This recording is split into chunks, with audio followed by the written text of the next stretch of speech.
حضرت عبداللہ ابن سلام رضی اللہ تعالیٰ عنہ یہ بھی یہودی تھے. جب انہوں نے سرکار کی آمد کے بارے میں سنا کہ یثرب میں مدینہ میں ایک شخص ہے وہ اپنے آپ کو اللہ کا نبی کہتا ہے, تو یہ سرکار سے ملاقات کے لیے چلے.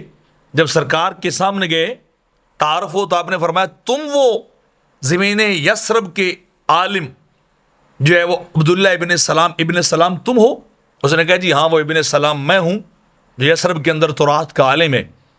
تو پیارے آقا علیہ السلام نے فرمایا میں تمہیں خدا کی قسم دے کر پوچھتا ہوں, تو مجھے اتنا بتاؤ کیا تم میرا تذکرہ تورات میں نہیں پاتے؟ کیا میرے بارے میں تورات میں کچھ نہیں لکھا؟ تمہاری مذہبی کتاب میں میرا ذکر نہیں ہے؟ اتنا بتاؤ تمہاری کتاب میں میرا ذکر ہے یا نہیں ہے؟ تو عبداللہ بن سلام نے ایک الٹا سوال کر دیا آقا علیہ السلام پہ, کہنے لگا جی وہ بات تو بعد میں بتاتا ہوں, جس رب کو آپ مانتے ہیں اس رب کا مجھے نسب بیان کیجیے. بڑا قرخت اور بڑا سخت سوال کیا. میرے آقا اس بات کو سن کر کانپنے لگ گئے. یہ عجیب سوال کر دیا کہ خدا کا نسب بیان کرو. تو اسی وقت جبریل امین آئے اور سورہ اخلاص لے کے آئے اور آ کر عرض کیجیے اللہ کہتا آپ پڑھیے قل هو اللہ احد اللہ الصمد لم یلد ولم یولد ولم یکن لہ کفوا احد. آپ یہ سنائیے اللہ کی توحید اور وحدانیت کا ذکر اس انداز میں کیجیے.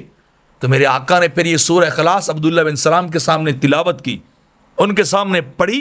تو جب انہوں نے پڑھی تو انہوں نے کہا میں اللہ کی قسم اٹھا کے کہتا ہوں, میں گواہی دیتا ہوں آپ اللہ کے رسول ہیں.